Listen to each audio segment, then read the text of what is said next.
Masjid At-Taubah untuk ketiga kalinya ini, walaupun makin lama makin bertambah jamaahnya dan juga mungkin kita makin menyempurnakan jalur kita, tapi alhamdulillah tetap kita berjalan.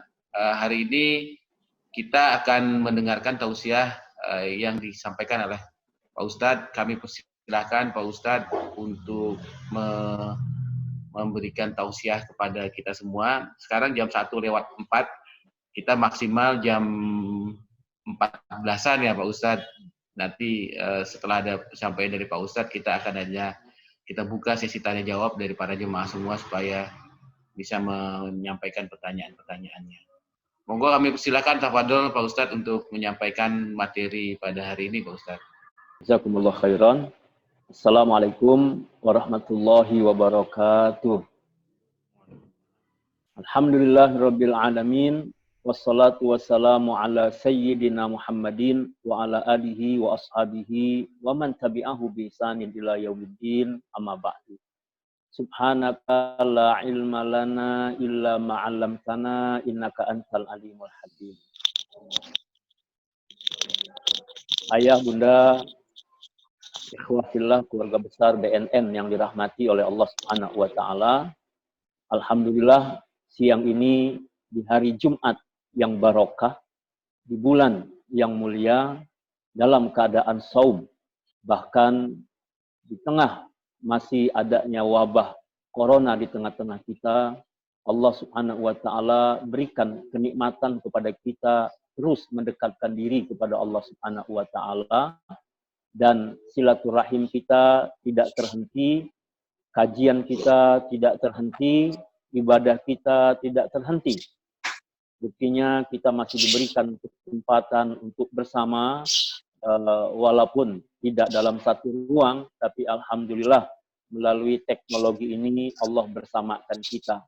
Maka rasa syukur kita kepada Allah terus dan terus, dan mudah-mudahan dan kita yakini bahwa Allah akan memberikan nikmat lebih kepada kita semuanya. La in syakartum la azidannakum wa la in kafartum inna adabi lasyadid. Salawat dan salam atas hamba pilihan Allah baginda Rasulullah Muhammad sallallahu alaihi wasallam, keluarga beliau yang mulia dan para sahabat setia radhiyallahu anhum. Semoga Allah meridhai mereka. Semoga hari-hari kita adalah kesibukan mentauladani beliau, kesibukan menegakkan sunnah-sunnah beliau, kesibukan terus mencintai beliau, sampai beliau pun mencintai kita dan kelak memberikan syafaat kepada kita semuanya. Ikhwah fillah as-shaimin was-shaimat yang dimuliakan oleh Allah Subhanahu wa taala, tema yang kita angkat siang ini insyaallah dari sebuah buku kecil ini, ya. Ini masih berbahasa Arab. Buku ini judulnya A'mal Yasirah Ujur Kabirah. A'mal Yasirah Ujur Kabirah. Artinya amalan-amalan ringan tapi berpahala besar. Sekali lagi, amalan-amalan ringan berpahala besar. Kalau dalam ekonomi mungkin kita mengenal ada istilah modal sekecil-kecilnya tapi untung sebesar-besarnya. Nah, maunya kita begitu. Maka dikenalkan kita dalam petunjuk Rasulullah Sallallahu Alaihi Wasallam bahwa ada amalan-amalan yang tidak terlalu berat kita melakukannya. Mungkin kalaupun bacaan tidak terlalu repot kita menghafalnya. Dari segi waktu tidak terlalu panjang dan lama kita melakukannya, tapi Allah menyediakan ganjaran yang sangat luar biasa buat orang-orang yang bisa melakukan itu. Nah, saya akan bacakan beberapa poin berkaitan dengan petunjuk Rasulullah Sallallahu Alaihi Wasallam berkaitan dengan amal-amal yang ringan ini. Apalagi di tengah kita sekarang kerja di rumah, belajar di rumah buat anak-anak kita, dan juga ibadah kita banyak di rumah, saya kira kesempatan berharga bagi kita untuk melaksanakan amalan-amalan ini, supaya juga kita tidak terlalu jenuh kita berada di rumah. Baik Bapak Ibu yang dimuliakan oleh Allah Subhanahu wa taala, ini Yang pertama, saya mulai Bismillahirrahmanirrahim. Sabda Rasulullah Sallallahu Alaihi Wasallam, ini khususnya kalau orang berada di masjid ya. Kalau kita sekarang ada di rumah, ya mungkin ya lakukan ibadah di rumah, salat berjamaah di rumah. Ya. Qala Rasulullah Sallallahu Alaihi Wasallam, al-muadzinu yughfaru lahu mada sautihi wa yastaghfiru lahu kullu rabbin wa yabisin sami'a sautahu wa lahu mithlu ajri man shalla ma'ahu. Ya. Sabda Rasulullah sallallahu alaihi wasallam, mau enggak kita ini mendapatkan pahalanya salat orang semasjid. Ini buat DKM Masjid At-Taubah ini ya. Dan ini untung untuk orang yang senang mengumandangkan azan. Baik. Kalau yang sholat di masjid itu 50 orang, maka pahala 50 orang diberikan kepadanya. Kalau yang sholat di masjid itu 100 orang, maka pahala 100 orang itu diberikan kepadanya. Bayangkan kalau di Masjidil Haram, Masjid Nabawi, begitu banyak orang yang sholat. Atau masjid-masjid besar. Maka apa sabda Rasulullah SAW? Al-muadzin, seorang yang mengumandangkan azan. Muadzin yang memandangkan azan, yughfaru lahu mada sautihi, maka dia akan diampuni dosa-dosanya sepanjang terdengar suaranya. Jadi sejauh suaranya terdengar, maka sebanyak itulah dia akan mendapatkan ampunan dari Allah Subhanahu wa Ta'ala. Yang pertama. Jadi kalau azannya pakai speaker, semakin banyak yang mendengar, maka sebanyak itu dia mendapatkan ampunan dari Allah Subhanahu wa Ta'ala. Wa yastaghfiru lahu kullu rabbin wa yabisin sami'a sautahu. Dan semua yang mendengar, ya, yang mendengar apakah manusia, apakah benda-benda, ya, yang punya hati atau yang kering, pepohonan dan lain sebagainya, pepohonan yang basah, yang kering, semua yang mendengar suaranya, yastaghfiru lahu, memintakan ampun kepada Allah Subhanahu wa Ta'ala. Walahu mithlu ajri man shalla ma'ahu. Lalu dia mendapatkan pahala orang-orang yang sholat bersamanya. Allahu Akbar. Nah, sayangnya kadang tidak semua orang percaya diri untuk bisa memandangkan adzan. Atau kalau giliran adzan suka main tafadhal, meminta orang lain yang melakukan. Padahal betapa besarnya pahala mengumandangkan adzan. Sekali lagi ada 3 poin tadi yang kita sebutkan. Yang pertama, sepanjang suaranya terdengar, maka seperti itulah dia mendapat ampunan. Yang kedua, itu benda-benda, pepohonan, apapun yang mendengar suaranya, memintakan ampun kepada Allah Subhanahu wa Ta'ala. Yang ketiga, sebanyak orang yang mendengar suaranya, lalu sebanyak orang yang salat, maka sebanyak itu pahala akan diberikan kepada muadzin ini. Allahu Akbar, mudah-mudahan kita senang memandangkan adzan. Kalau sekarang di rumah bagaimana? Boleh jadi seorang suami, seorang ayah adzan, anak-anaknya ikut sholat berjamaah di rumah. Atau kita melatih anak-anak kita untuk juga senang mengumandangkan adzan. Latihlah anak-anak kita, mereka berani untuk memandangkan adzan. Dan urusan adzan ini bukan masalah suara bagus atau tidak. Ya memang jauh lebih enak kalau suaranya bagus. Tapi yang terpenting adalah bagaimana dia mengumandangkan syiar Islam, mengumandangkan lafaz-lafaz kalimat-kalimat yang baik, mengundang orang untuk melaksanakan sholat, dan menunjukkan telah masuknya waktu. Nah, mudah-mudahan anak-anak laki-laki kita insya Allah termasuk orang yang senang mengumandangkan adzan. Wallahu a'lam bishawab. Ini yang pertama.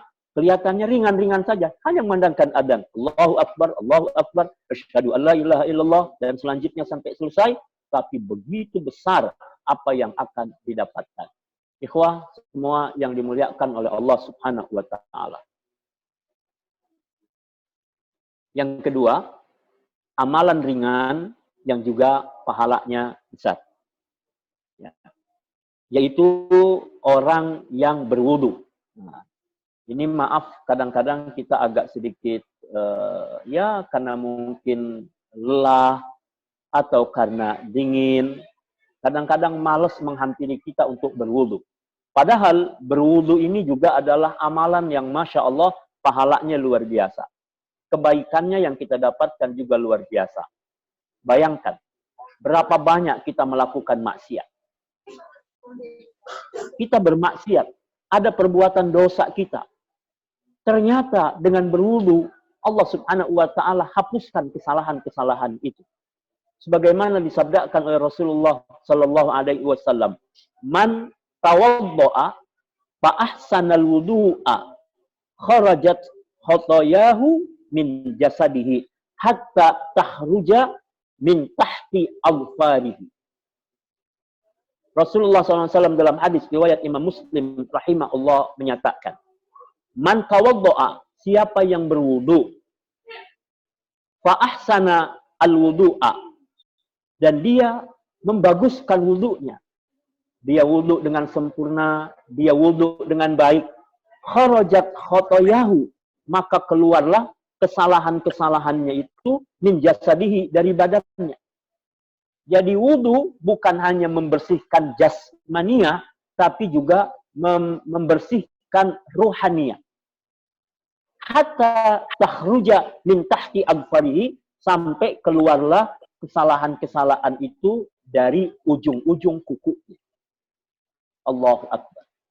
Wudu sesuatu yang luar biasa. Ikhwah semua yang dimuliakan oleh Allah Subhanahu wa taala, banyak keutamaan dari berwudu.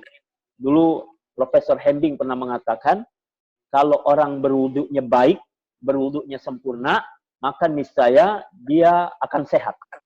Kenapa? Simpul-simpul saraf dipijat, ditekan, mulai dari wajahnya, dari tangannya dia membersihkan tangannya, dia berkumur, memutarkan air ke dalam mulutnya, kemudian dia menghirup air ke hidung, disedot sampai khoisyum, sampai ujung pangkal hidung, kemudian istinfar, dia keluarkan lagi air tersebut. Dia basuh wajahnya, dia tekan wajahnya. Kemudian tangannya, dia pijat juga tangannya. Kemudian sampai kepalanya, sampai dengan kakinya. Wudunya baik. Jika wudu dia baik, wudunya benar, wudunya sempurna, niscaya akan sehat. Tapi lebih daripada itu, jasmaninya sehat, jasmaninya bersih, juga Allah keluarkan kesalahan-kesalahan kita. Hatta min tahti adfarihi, bahkan kata Rasulullah, yang keluar bahkan dari ujung-ujung kukunya. Allahu Akbar. Amalannya berwudu, tapi ternyata sehat, bersih, jasmani dan rohani, mendapatkan ampunan dari Allah Subhanahu wa ta'ala. Baik, Bapak Ibu semua yang dimuliakan oleh Allah Subhanahu wa ta'ala. Masih berkaitan dengan wudu. Ini keutamaan orang berwudu. Ya. Saya bacakan kembali hadis Rasulullah SAW. Qala Rasulullah SAW, "Ma minkum min ahadin yatawadda fayubligu au fayusbigu al-wudu'a thumma yaqulu asyhadu an la ilaha illallah wa anna Muhammadan abdullah wa rasuluh illa futihat lahu abwabul jannah as-samaniyah yadkhulu min ayyiha syaa." Semua kita tentu merindukan masuk ke dalam surganya Allah Subhanahu wa taala. Dan Rasulullah sallallahu alaihi wasallam menyatakan, ya, "Ma minkum min ahadin yatawadda." Siapa di antara kalian yang berwudu, fayubligu au fayusbigu, dia sempurnakan al-wudu'a, wudunya. Tsumma yaqulu, kemudian ia menyatakan, ia mengucapkan, asyhadu an la ilaha illallah wa anna Muhammadan abdullah, atau wa anna Muhammadan abduhu wa rasuluh. Ya, asyhadu an la ilaha illallah wa anna Muhammadan abdullah wa rasuluh. Dia mengucapkan kalimat itu saja. Apa kata Rasulullah SAW? Illa futihat lahu abwabul jannah as-samaniyah. Siapa yang mengucapkan itu, Allah bukakan untuknya 8 pintu surga. Yadkhulu min ayyiha syaa, nanti dia diperkenankan masuk dari pintu mana saja yang dia kehendaki. Allahu Akbar. Amalannya menjaga wudu, berwudu dan menyempurnakan wudu. Setelah berwudu jangan lupa mengucapkan asyhadu an la ilaha illallah wa asyhadu anna muhammadan abdullah wa rasuluh, atau 2 kalimat syahadat. Asyhadu an la ilaha illallah wa asyhadu anna muhammadar rasulullah.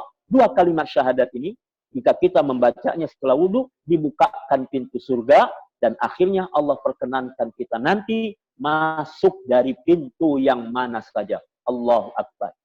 Amalannya berwudu dengan sempurna dan membaca 2 kalimat syahadat. Baik, ikhwah yang dimuliakan oleh Allah Subhanahu wa taala. Berikutnya amalan yang ringan juga, bagaimana caranya kita mendapatkan ampunan dari Allah Subhanahu wa taala.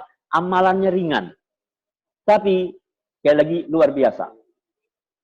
Berapa banyak kita sudah kumpulkan dosa-dosa? Berapa lama kita melakukan maksiat? Adakah di antara kita yang berani mengatakan tidak punya dosa? Adakah di antara kita yang berani mengatakan dosa saya hanya sedikit? Semua kita tahu tentang keadaan kita masing-masing. Tapi Allah Maha Pengasih, Maha Penyayang, Allah Maha Pengampun. Allah berikan kesempatan kita untuk mendapatkan ampunannya. Nah, bagaimana caranya mendapatkan ampunan itu? Salah satunya adalah qala Rasulullah sallallahu alaihi wasallam, "Idza ammana al-imamu fa'amminu fa innahu man wafaqa ta'minuhu ta'minal malaikah ghufira lahu ma taqaddama min dzambi." Allah Akbar.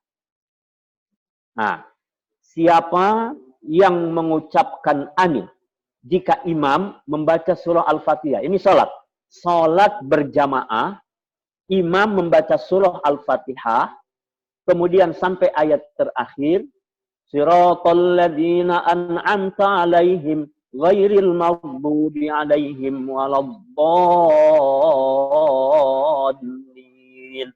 Imam mengucapkan amin juga, amin. Makmum di belakang, makmum juga mengucapkan amin. Apa kata Rasulullah SAW? Man wafaqa ta'minuhu ta'minal malaikah. Malaikat hadir pada saat orang-orang melaksanakan salat. Siapa yang aminnya jamaah ini bersamaan, bertepatan dengan aminnya malaikat, ghufira lahu ma taqaddama min dzambihi, maka Allah ampuni dosa-dosanya yang lalu. Allah Akbar. Tentu dosa-dosa kecil. Artinya, ini keuntungan buat orang yang melaksanakan sholat dengan berjamaah. Pada saat imam membaca Al-Fatihah sampai pada ayat yang terakhir, makmum kemudian mengucapkan amin, maka pada saat itu Allah ampuni dosa-dosa kita. Maka Bapak Ibu, ini bulan Ramadan, bertambah kesempatan kita mendapat ampunan Allah. Kalau kita sholat tarawih, katakan 8 rakaat, berarti imam 8 kali membaca surah Al-Fatihah. Kita mengucapkan amin di akhir bacaan surah Al-Fatihah. Berarti 8 kali kita punya kesempatan mendapatkan ampunan dari Allah Subhanahu wa taala. Seandainya kita sholat tarawih 20 rakaat, 20 kali imam membaca surah Al-Fatihah, maka 20 kesempatan kita mendapatkan ampunan dari Allah Subhanahu wa taala. Belum lagi ditambah dengan katakanlah sholat isyaknya berjamaah, lalu dilanjutkan dengan witir. Dan Bapak Ibu yang dimuliakan oleh Allah Subhanahu wa taala, sholat tarawih kita kalau tidak di masjid dan di mushola, kita bisa lakukan di rumah. Alangkah indahnya jika seorang ayah menjadi imam, seorang suami menjadi imam. Kalau tidak, anak laki-laki yang sudah mampu jadi imam. Masya Allah. Ya, jadi artinya apa? Kesempatan kita meraih ampunan dari Allah Subhanahu wa Ta'ala. Ya, walaupun kadang-kadang ada yang keringat dingin juga barangkali karena baru pertama kali jadi imam tarawih. Tidak apa-apa. Kalau tidak hafal ayat-ayatnya, boleh kita pegang mushaf. Kalau tidak dipegang, boleh kita taruh, kita letakkan di tempat yang khusus yang memudahkan kita. Membaca masih diperkenankan, tidak apa-apa. Yang saya ingin sampaikan adalah berdasarkan hadis tadi, betapa kesempatan mendapatkan ampunan dari Allah Subhanahu wa Ta'ala untuk orang-orang yang mengucapkan amin ketika dia bertepatan dengan aminnya malaikat pada saat sholat berjamaah. Masya Allah, alangkah indahnya kalau suami atau ayah menjadi imam, istri menjadi makmum, anak-anak menjadi makmum, maka keluarga itu mendapatkan ampunan dari Allah Subhanahu wa Ta'ala. Amalannya sekali lagi kelihatannya ringan, tapi pahalanya luar biasa. Bapak Ibu semua yang dimuliakan oleh Allah Subhanahu wa Ta'ala. Berikutnya, ini masih kita baca dari kitab ini. Rasulullah Shallallahu Alaihi Wasallam memberikan kabar gembira buat orang yang melaksanakan sholat isya dan sholat subuh berjamaah. Begini, jika kita ditanya, mampukah kita sholat separuh malam? Sekali lagi, mampukah kita sholat separuh malam? 6 jam terus menerus sholat. Rasanya berat, berat kita melakukan itu. Separuh malam sholat terus, ibadah terus. Atau mungkin ada nggak ya yang kira-kira 1 malam penuh, 1 malam full, 1 malam dia melaksanakan sholat, dia beribadah kepada Allah Subhanahu wa Ta'ala. Rasanya jauh kita melakukan itu. Ikhwah yang dimuliakan oleh Allah, Rasulullah memberi kabar gembira kepada kita. Man shallal isya'a fi jama'atin faka'annama qama nisfal lail. Wa man shallas subha fi jama'atin faka'annama shallal laila kullah. Siapa yang salat isya berjamaah seperti ia menghidupkan separuh malam. Jadi siapa-siapa yang salat isya berjamaah baik di masjid, musola ataupun di rumah. Sekarang kita di rumah, berjamaah isya di rumah. Siapa yang sholat isya berjamaah, maka dia telah menghidupkan separuh malam dengan melaksanakan sholat, dengan beribadah kepada Allah. Lalu, jika subuhnya dia juga berjamaah, maka dia telah menghidupkan 1 malam penuh dengan beribadah, dengan melaksanakan sholat. Allahu Akbar. Mudah-mudahan kita tidak terlalaikan ya dengan situasi yang seperti ini. Mungkin kalau di masjid musola kita lebih tergerak, tapi kalau di rumah kadang habis buka puasa mungkin banyak yang disantap, mengantuk, lelah, akhirnya tertidur. Atau sahurnya kadang terlalu cepat, jam 2 sudah sahur, akhirnya tidur subuhnya bablas. Atau menjelang subuh, tapi dia mengantuk, akhirnya juga dia tidak subuh berjamaah. Sayang sekali kalau ada kesempatan sholat isya dan subuh berjamaah tidak ditunaikan. Sekali lagi, sholat isya berjamaah seperti menghidupkan separuh malam, yang sholat subuh berjamaah, isya dan subuh berjamaah berarti telah menghidupkan 1 malam penuh dengan beribadah kepada Allah Subhanahu wa Ta'ala. Baik, Bapak Ibu semua yang dimuliakan oleh Allah Subhanahu wa Ta'ala. Lalu ada amalan lain yang juga kerjaannya ringan tapi pahalanya besar. Ya. Sabda Rasulullah sallallahu alaihi wasallam, "Man shallal ghadata fi jama'atin, thumma qa'ada, yadhkurullaha hatta tatlu asy-syamsu, thumma shalla rak'ataini, kanat lahu ka ajri hajjatin wa umratin tamatin." Wallahu a'lam. Saya baru mendengar di kabarnya di Saudi, Masjidil Haram, Masjid Nabawi sudah ada alat yang untuk membantu jangan sampai terpapar dengan virus corona. Dan sebagaimana kita tahu, mudah-mudahan Masjidil Haram, Masjid Nabawi segera dibuka kembali dan kaum muslimin bisa melaksanakan haji dan umroh. Siapapun kita pasti rindu untuk datang ke tanah suci. Siapapun kita pasti senang bisa ibadah di tanah haram, bisa melaksanakan sholat dan lain sebagainya. Nah, tapi jika kesempatan itu belum terbuka buat kita, ingatlah ada jalan lain buat kita. Apa itu? Bisa mendapatkan pahala haji dan pahala umroh dengan sempurna. Pahala haji dan pahala umroh dengan sempurna. Gimana caranya? Ini hadis yang saya bacakan tadi. Man shallal ghadata fi jama'atin. Siapa yang sholat subuh berjamaah. Sekali lagi, siapa yang sholat subuh berjamaah, thumma qa'ada, lalu dia duduk. Yadkurullaha, berzikir kepada Allah, hatta tatlu asyamsu, sampai terbitnya matahari. Thumma shalla raka'ataini, kemudian dia sholat sunnah 2 rakaat. Ini dikenal dengan sholat sunnah isyraq atau sholat sunnah syuruk. Waktunya kapan? Jadi sholat berjamaah subuh, dia nggak kemana-mana, dia masih ada di tempat duduknya. Dia duduk, dia berzikir kepada Allah, apakah membaca ayat Al-Quran, apakah berzikir dengan kalimat-kalimat thayyibah, apakah mendengarkan kajian, belajar, membaca buku, dan lain sebagainya, hatta tatu asyams, sampai terbitnya matahari. Waktunya dari terbit matahari tambah rubu sa'ah, 15 menit. Jadi kalau hitung-hitungan kurang lebih 90 menit dari masuknya waktu subuh. Kalau subuhnya katakan 4:30, kemudian 5:30, jam 6, insya Allah kita bisa laksanakan sholat sunnah syuruk. Tidak persis saat matahari keluar, tapi lewat kira-kira 15 menit.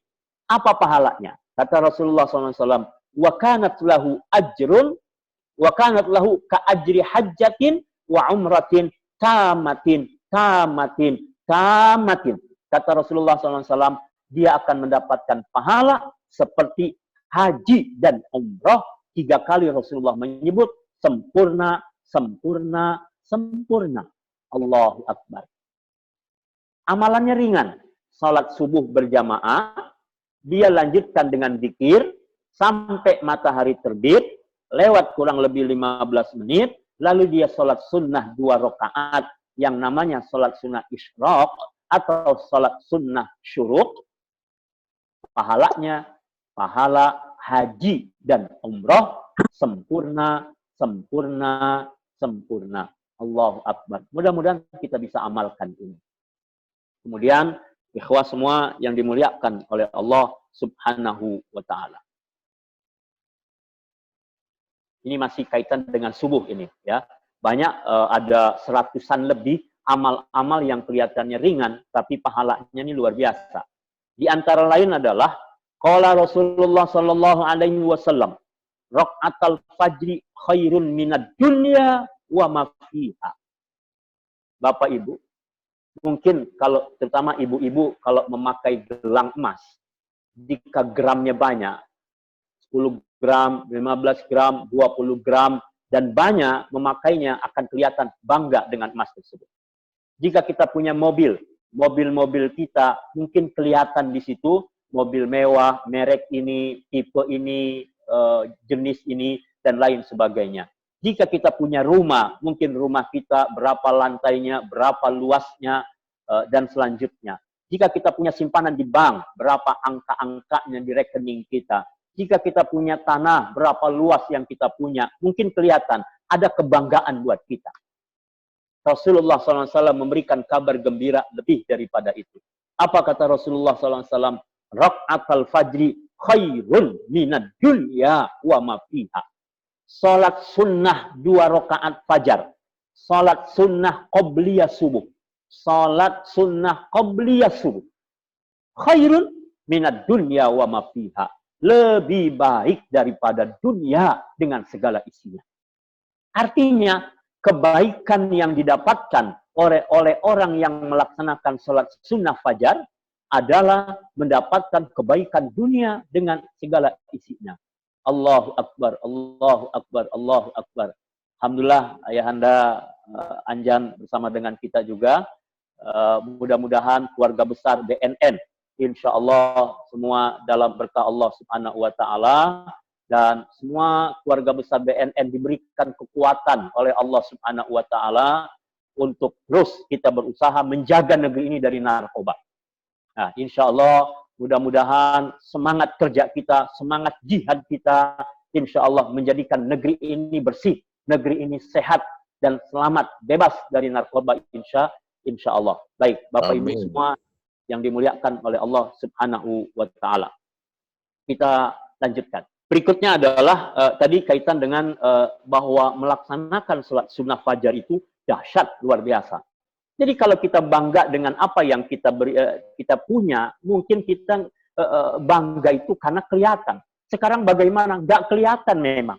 Khairun minad dunya wa ma fiha. Dunia diberi oleh Allah Subhanahu wa taala kepada kita. Artinya nilai pahalanya sangat-sangat luar biasa. 2 rakaat qabliyah subuh. Mudah-mudahan kita tidak tinggalkan ini. Baik, Bapak Ibu semua yang dimuliakan oleh Allah Subhanahu wa taala. Berikutnya banyak orang merindukan punya rumah, apalagi rumah itu rumah yang layak.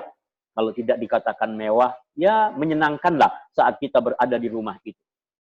Sekarang Allah mau beri kepada kita rumah itu bukan di kawasan elit Jakarta, bukan di kawasan elit Bogor, bukan di kawasan elit Bekasi, tapi rumah itu adalah di kawasan VVIP.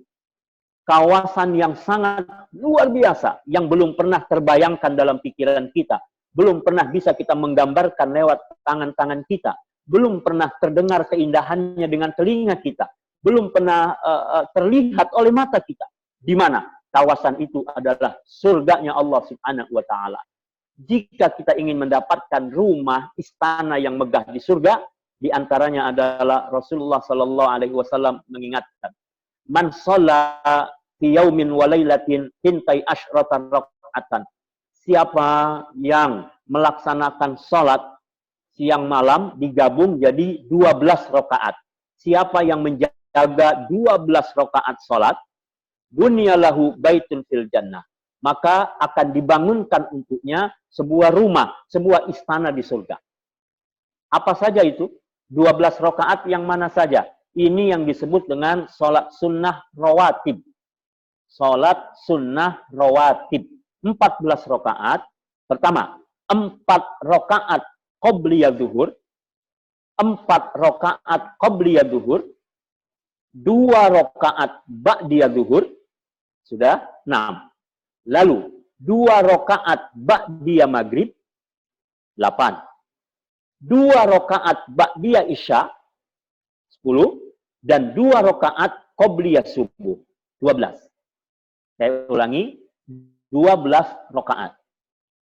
4 qobliyah zuhur, 2 ba'diyah zuhur, 2 ba'diyah maghrib, 2 ba'diyah isya, dan 2 qobliyah subuh. Ini sholat sunnah muakkad. Jika kita menjaganya 12 rakaat ini, maka insya Allah, Allah bangunkan untuk kita sebuah istana di surga. Allahu Akbar. Mudah-mudahan kesempatan banyak waktu untuk kita bisa menegakkan salat sunnah rawatib ini. Dan Bapak Ibu semua yang dimuliakan oleh Allah Subhanahu wa taala, saat kita banyak di rumah, barangkali juga banyak waktu untuk kita, Ramadan ini apalagi semangat kita beramal soleh, semangat kita memperbaiki ibadah kita, semangat kita memperbaiki salat-salat kita, maka kesempatan jagalah selain salat yang fardu, katakanlah jaga 12 rakaat rawatib, salat sunnah yang mengiringi salat fardu ini, baik qabliyah maupun ba'diyahnya. 12 rakaat ini, Masya Allah, jika kita laksanakan, maka kita akan mendapatkan istana yang indah di surganya Allah Subhanahu wa ta'ala. Baik, kemudian ada satu lagi yang ingin saya sampaikan kaitan dengan pahala yang besar. Ya, disebutkan bahwa dalam hadis Rasulullah Shallallahu Alaihi Wasallam, pada waktu itu ada seseorang yang sedang berjalan, kemudian di tengah perjalanannya ia berjumpa dengan seekor anjing. Ya, berjumpa dengan seekor anjing, kemudian anjing ini dalam keadaan kehausan dan orang ini mengambilkan air lalu diminumkan kepada anjing tersebut. Allah ridho kepadanya dan apa yang terjadi, Allah Subhanahu wa taala memasukkan orang ini ke dalam surga. Qala Rasulullah sallallahu alaihi wasallam, "Ana rajulan ra'a kalban ya'kul thara minal atash. Fa akhadha ar-rajul khuffahu fa ja'ala ya'rifu lahu yagrifu lahu bihi hatta arwah. Fa syakarallahu lahu fa adkhalahu al-jannah." Jadi ada anjing kehausan lalu diberi minum, Allah ridho, orang tersebut dimasukkan ke dalam surga. Kelihatannya sepele memberi minum kepada anjing. Baik, maaf, saya ingin menyebutkan bahwa memberi minum kepada anjing saja, pahalanya begitu besar. Ketika Allah ridho kepadanya, dia dapat surga. Apatah lagi kita memberi kepada saudara-saudara kita, kepada tetangga-tetangga kita. Hari ini banyak orang yang mungkin membutuhkan. Ya, membutuhkan, mereka yang penghasilannya hari ini tidak didapati, pekerjaannya tiada sudah, tabungannya sudah mulai terkuras. Mungkin untuk sekedar makan saja dalam keadaan sulit. Maka Bapak Ibu semua yang dimuliakan oleh Allah, terlebih lagi di bulan Ramadan yang mulia ini, maka perhatian kita kepada mereka, kepedulian kita kepada mereka, pemberian kita kepada mereka, Allahu Akbar. Ini peluang surga buat kita. Maka kalau saya mengatakan pandemi corona sesungguhnya membuka peluang-peluang kebaikan buat kita. Pasti banyak orang yang membutuhkan di sekitar kita. Minimal tengoklah tetangga terdekat kita. Minimal mungkin orang-orang yang kita kenal. Bantulah mereka apa yang kita mampu, apa yang kita bisa. Bapak Ibu semua yang dimuliakan oleh Allah, sekali lagi, hadis tadi menunjukkan memberi minum anjing yang kehausan saja ganjarannya surga. Lalu bagaimana kalau kita menolong keluarga? Bagaimana kalau kita menolong tetangga? Kita menolong sahabat-sahabat yang membutuhkan. Allahu Akbar. Ayo, yang punya kemampuan, tolong saudara-saudara kita supaya semakin terbuka peluang surga untuk kita semuanya. Baik, Bapak Ibu yang dimuliakan oleh Allah, saya kira masih banyak kalau saya bacakan semua. Bukunya ringan saja, kecil buku ini. Sekali lagi judulnya A'mal Yasiroh Ujur Kabiroh, amalan ringan, pahalanya besar. Masih banyak hal yang lain, tapi mungkin kalau masih ada waktu, kita bisa berdiskusi atau tanya jawab. Jadi silakan Pak Suden, jika ada yang ingin bertanya, kami silakan. Wallahu a'lam bishawab. Terima kasih Pak Abdul Syukur. Alhamdulillah di forum ini kita sudah ada sekitar bergerak dari 45 dan 47 peserta, dan ada pimpinan-pimpinan dari BNN juga Pak Ustadz, ada Pak mohon izin Pak Anjan, dan juga ada Bu Tati, Bu Maida, dan mungkin ada beberapa pimpinan eselon 2 lainnya yang bergabung di sini, dan juga tidak hanya dari Jakarta saja ini ya, jadi ada beberapa rekan-rekan juga dari provinsi lain ya, mungkin ada di luar Jawa juga mungkin. Alhamdulillah Barakallah. Silaturahmi di forum ini. Oh ya, baik. Ada pertanyaan dari Pak Tri tadi, kaitan bagaimana muslimah ya, seorang wanita, yaitu tadi ya, kalau wanita ini peluang kesempatan bisa didapatkan, gimana caranya? Ya, wanita ini sholat di rumah. Sholatlah di rumah, dia dengan keluarga di rumah. Ini kalau kondisi normal. Kalau laki-laki ke masjid. Kemudian si wanitanya di rumah, ya dia dengan anggota rumah yang wanita, berjamaah di rumah. Laksanakan seperti hal yang sama seperti tadi, mudah-mudahan mendapatkan pahala yang sama, itu pahala haji dan umrah. Seandainya ada kesempatan ke masjid dan tidak ada fitnah, atau ke musola, nanti dia berjamaah di masjid dalam kondisi normal. Tapi jika kondisinya katakan kondisi yang normal tadi, dan dia tidak berjamaah ke masjid musola, wanita ini hendaklah dia melaksanakan sholat di rumah berjamaah dengan keluarga yang ada di rumah. Maka sebisa mungkin kecuali tidak ada orang lagi di rumah. Dia mungkin ya artinya bukan tidak mau berjamaah wanita ini karena tidak ada orang, dia sendiri ya laksanakan saja. Tapi buat orang-orang yang berjamaah, dan ini keutamaan yang berjamaah, wanita pun hendaklah melaksanakan sholat subuh berjamaah dengan yang ada di rumahnya. Ini dalam kondisi normal. Kalau kondisi sekarang insya Allah bisa bersama-sama dengan suami, tapi dalam kondisi normal, sekali lagi sebaiknya para ibu mengajak anak-anak wanitanya untuk sholat berjamaah, atau kalau tidak ada, mengajak yang kerja di rumah untuk sholat berjamaah. Dan Rasulullah SAW mengingatkan, rumah kita jangan seperti kuburan. Maka terangi dengan apa? Dengan Al-Quran dan sholat. Insya Allah. Wallahu a'lam bishawab. Baik, kemudian dari Ibu Mia, silakan. Assalamualaikum. Waalaikumsalam warahmatullahi wabarakatuh. Hanya melaksanakan sholat, biasanya sholatnya 4 rakaat sekaligus. Tidak apa-apa. Ya, laksanakan sholat qobliyah zuhur 4 rakaat. Tapi ingat, sholat sunnah yang 4 rakaat tidak dengan cukup dengan satu salam. Ya, cukup dengan 1 salam karena dia berbeda dengan sholat zuhur. Jadi boleh laksanakan 4 rakaat sekaligus, 4 rakaat dengan 1 salam. Mudah-mudahan Allah Subhanahu wa taala istiqomahkan dan tadi mendapatkan ganjaran yang mulia. Wallahu a'lam bishawab. Izin Pak Ustadz. Assalamualaikum warahmatullahi wabarakatuh. Waalaikumsalam warahmatullahi wabarakatuh. Rekan-rekan yang berbahagia, alhamdulillah tadi sampaikan ada kurang lebih 8 poin Pak Ustadz. Terima kasih ilmunya. Ini sangat luar biasa bagi saya pribadi. Dan ternyata mengumandangkan suara adzan itu juga pahalanya sangat luar biasa. Selain adzan, Ustadz, bagaimana dengan yang mengkumandangkan iqamat? Pahalanya seperti apa? Terus yang pertama. Yang kedua, Ustadz, terkait dengan jamaah wanita. Di dalam yang saya dengar dalam hadis dan sebagainya adalah wanita untuk melaksanakan sholat di rumah.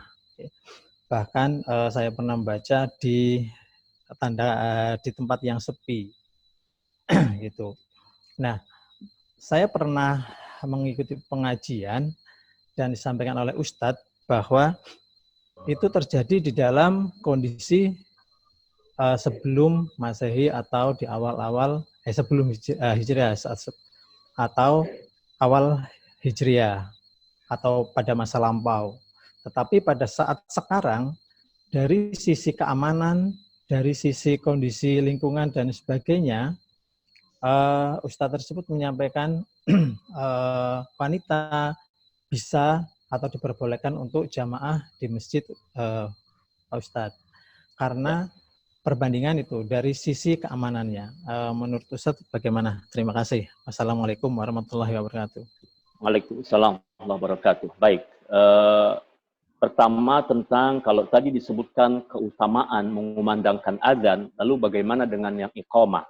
Begini, idealnya seorang yang mengumandangkan adzan, dialah yang mengumandangkan qomat.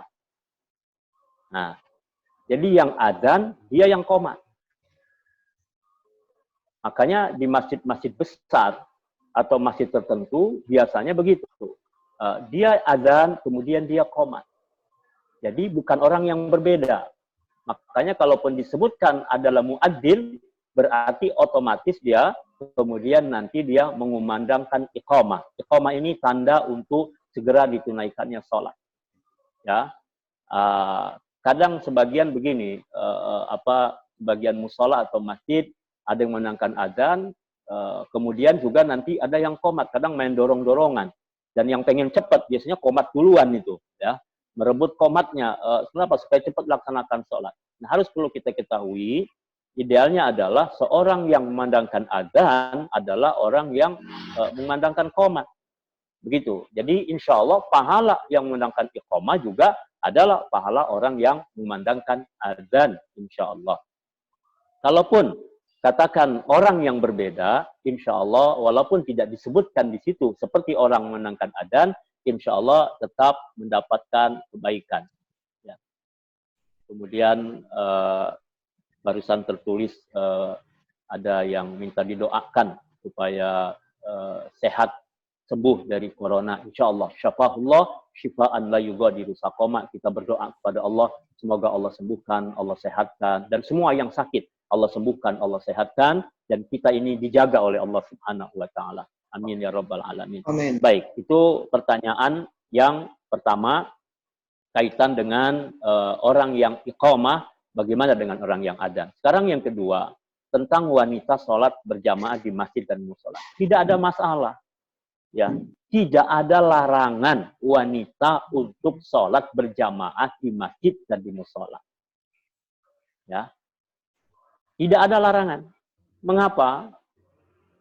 Bahkan Rasulullah SAW mengingatkan, tidak boleh seorang laki-laki untuk menghalangi jika ada keluarganya yang wanita untuk sholat berjamaah di masjid dan di musola. Hanya saja afdol yang lebih utama wanita di mana? Dia sholat di rumah. Artinya menghindari fitnah. Ya, terhindar dari fitnah itu jauh lebih baik. Tapi jika kemudian di masjid tersebut juga banyak manfaatnya, kenapa tidak? Satu, sholatnya berjamaah. Mungkin kalau di rumah dia sendiri. Yang kedua, di masjid katakan ada pengajian, ada taklimnya, ada kajian, maka jauh lebih baik. Ya, jauh lebih baik. Kenapa? Mendapatkan banyak manfaat. Atau ada manfaat silaturahim.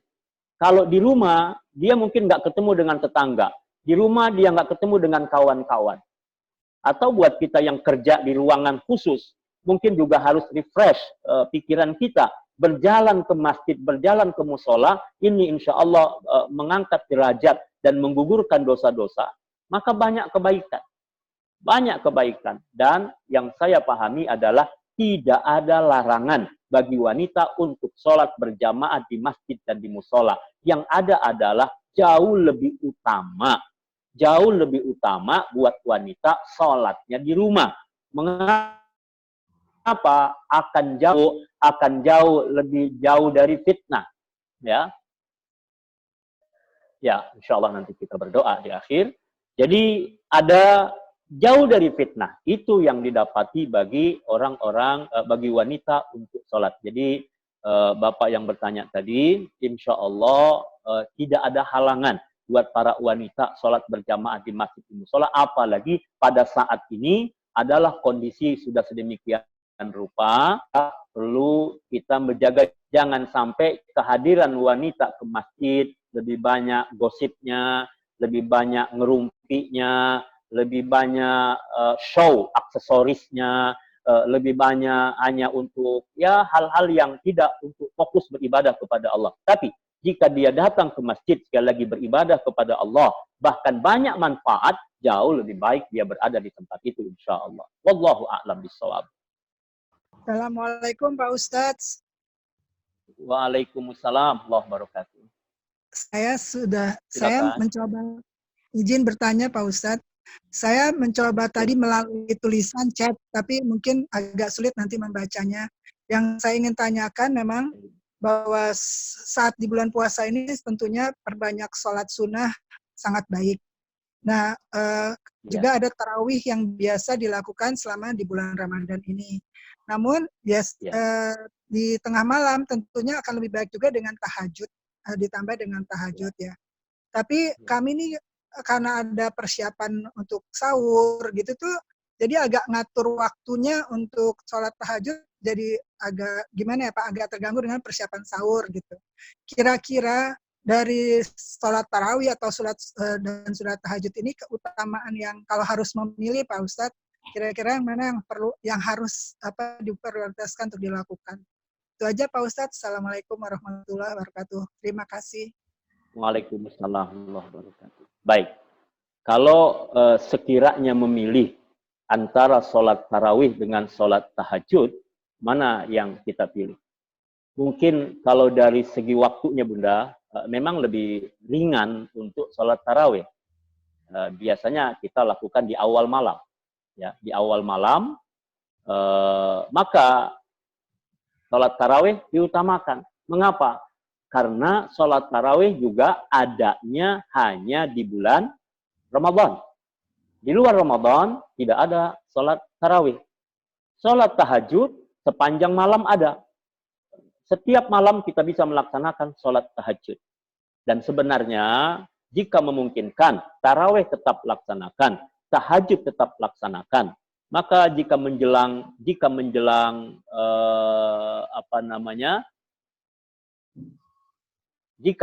sholat, menjelang sahur misalnya buat para ibu menyiapkan sahur, bagaimana? Bunda, mungkin kalau biasa sholatnya 8 rakaat, bisa dikurangi jadi 2 rakaat, 4 rakaat. Mana mampunya kita, mana bisanya kita. Silakan sebisa mungkin kita berusaha memaksimalkan amal itu. Tapi andai tidak mampu melaksanakan tahajud karena sesuatu dan lain hal, insya Allah jangan tinggalkan sholat tarawih. Karena tarawih ini hanya ada pada bulan suci Ramadan. Jadi dari Ramadan ini mudah-mudahan ada kebaikan buat kita. Tapi sekali lagi, jika memungkinkan maksimalkan ya tarawihnya, ya witirnya, ya tahajudnya. Ya. Jadi dari dari tarawihnya, witirnya, tahajudnya. Tapi jika tidak, jangan pernah meninggalkan tarawih dan witirnya.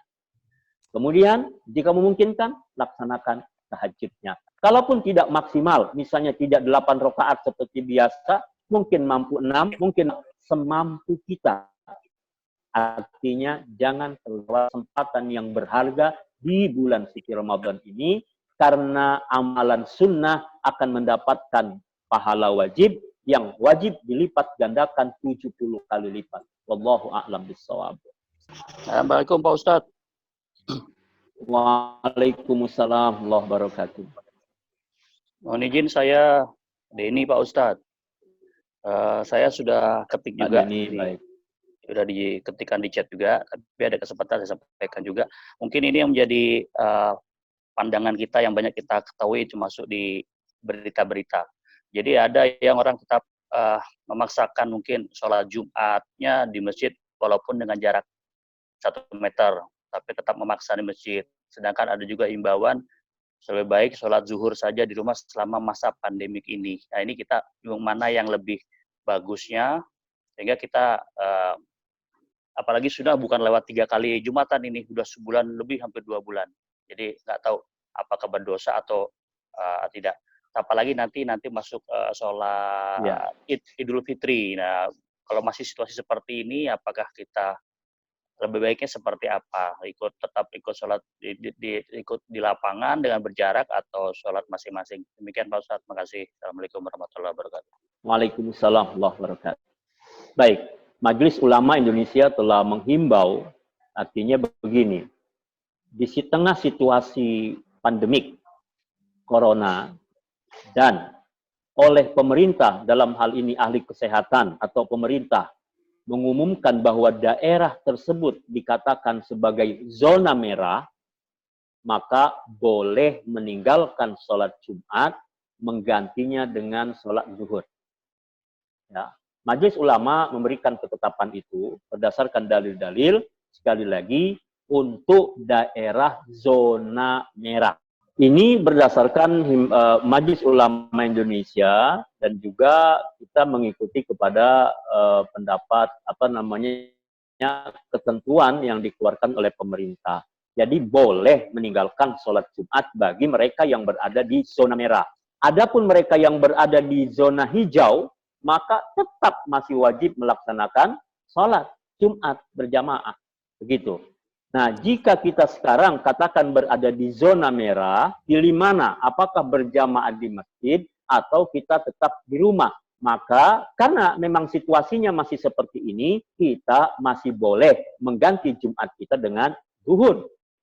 Wallahu a'lam. Jadi bukan pelarangan oleh Majelis Ulama, tapi adalah jauh lebih baik. Mengapa? Supaya berusaha untuk menjaga semuanya ya kita ikuti himbauan itu. Jadi insya Allah jangan ragu Bapak, jangan ragu karena dalam situasi wabah dan kita katakan seandainya berada di zona merah, maka kita boleh mengganti sholat Jumat kita dengan sholat zuhur. Kita berdoa kepada Allah mudah-mudahan wabah ini cepat diangkat oleh Allah, Indonesia ini diselamatkan oleh Allah, sehingga kita kembali normal, bisa berjamaah di masjid. Saya yakin semua orang sudah rindu untuk kembali ke masjid, melaksanakan sholat Jumat, bahkan insya Allah kita bisa sholat Idul Fitri. Wallahu a'lam.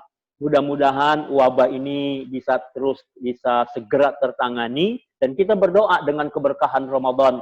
Mudah-mudahan akhir Ramadan kita bisa sholat Id bersama, berjamaah, baik di masjid-masjid maupun di musola-musola, dan kembali kita bersama berjamaah sholat Jumat di masjid-masjid kita. Tapi kalau sekarang kondisi masih seperti ini dan belum ada instruksi, belum ada pengumuman, baik dari Majelis Ulama Indonesia maupun dari pemerintah, bagi yang zona merah boleh mengganti sholat Jumatnya dengan sholat zuhur. Dalam rangka apa? Menjaga.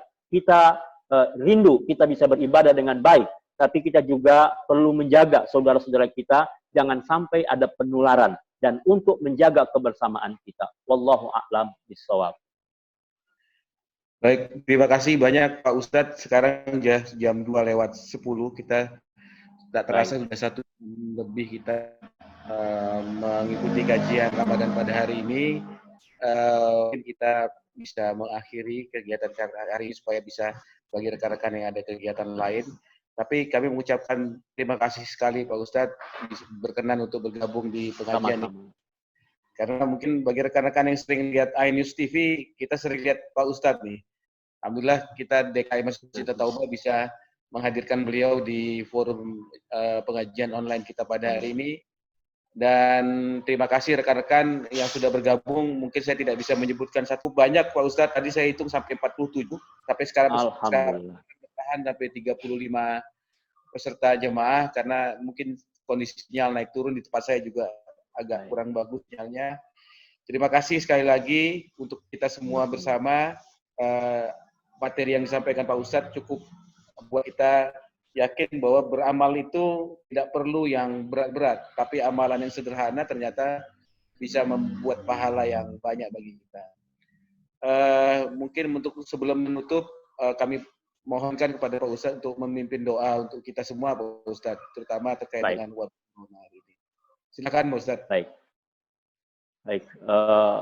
Kita baca surah Al-Fatihah, mudah-mudahan kita dan semua, khususnya keluarga besar BNN, selalu dalam perlindungan Allah, dalam hidayah Allah, dalam kebersamaan menjaga Indonesia ini, dan mudah-mudahan jihad kita, usaha kita diridhai oleh Allah Subhanahu wa Ta'ala, sehingga narkoba dari Indonesia ini bisa dihalau, dan insya Allah semua dalam keadaan ridha Allah Subhanahu wa Ta'ala. Al-Fatihah. A'udzubillahi minasyaitonirrajim. Bismillahirrahmanirrahim. Alhamdulillahirabbil alamin arrahmanir rahim maliki yaumiddin. Iyyaka na'budu wa iyyaka nasta'in ihdinas siratal mustaqim. Siratal ladzina an'amta 'alaihim ghairil maghdubi 'alaihim waladdallin. Amin. Kemudian yang kedua, mari kita baca beberapa kalimat zikir. Insya Allah wabah ini diangkat oleh Allah Subhanahu wa Ta'ala, dan juga kita ini yang sehat-sehat insya Allah dijaga terus kesehatan kita, dijauhkan dari wabah. Saya bacakan, Bapak Ibu boleh ikuti sebagaimana diajarkan oleh Rasulullah Sallallahu Alaihi Wasallam. Bismillahirrahmanirrahim. La ilaha illallah arsyil azim. La ilaha illallah Usamawati wa Rabbul Ardi wa Rabbul Arsyil Karim. Rabbul Arsyil Karim. La ilaha illallah. La ilaha illallah. Al-Azimul Halim. Al-Azimul Halim. La ilaha illallah. La ilaha illallah. Rabbul Arsyil Azim. Rabbul Arsyil Azim. La ilaha illallah. La ilaha illallah.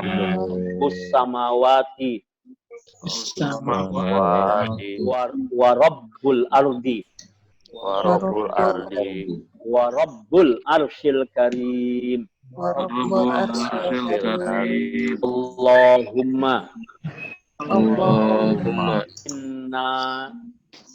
inna na'udzubika minal qasi wal jununi